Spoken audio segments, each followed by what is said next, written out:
আমি পুলিশ পরিদর্শক তদন্ত শেখ গোলাম মোস্তফা রুবেল।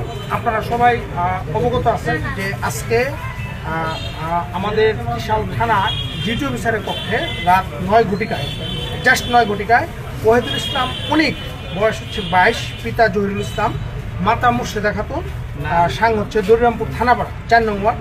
ও নিজ হাতে একটা চাইনিজ ক্রল, রক্ত মাখা চাইনিজ ক্রল এবং তার শরীরেও রক্ত মাখা অবস্থায় সে ডিউটি অফিসারের কক্ষে এসে সে বলে যে আমি একটা মার্ডার করে আসছি, আমাকে অ্যারেস্ট করে।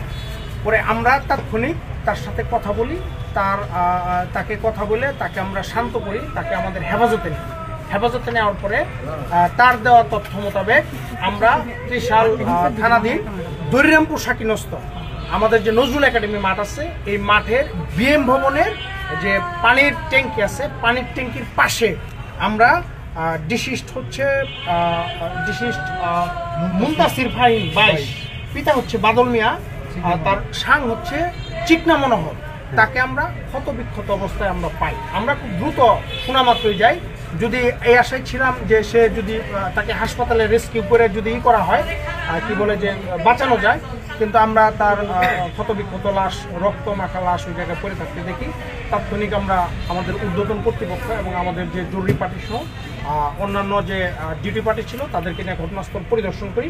ঘটনাস্থলে প্রাথমিকভাবে আমরা তাদের লাশ সুরতহাল শেষ করে আমরা থানায় নিয়ে আসি। বাকি কাগজপত্র যে প্রসিডিউর আছে এগুলো আমরা শেষ করব এবং যে অ্যাকিউজড, যিনি নিজেকে অভিযুক্ত দাবি করছে ওয়াহিদুল ইসলাম অনিক, যে তার সাথে আমরা প্রাথমিকভাবে কথা বলি। প্রাথমিকভাবে জিজ্ঞাসাবাদে জানা যায় যে তারা মাদকাসক্ত ছিল এবং তাদের পূর্বশত্রুতার বিরোধ ছিল। এই বিরোধের জেরেই সে এই হত্যাকাণ্ডটা নিজে করে মর্মে প্রাথমিকভাবে সে স্বীকার করে। তো বাকি বিষয় আমাদের তদন্তাধীন আছে, তদন্ত শেষে বিস্তারিত আপনাদেরকে আমরা বলতে পারবো। ধন্যবাদ সকলকে। আসসালামু আলাইকুম।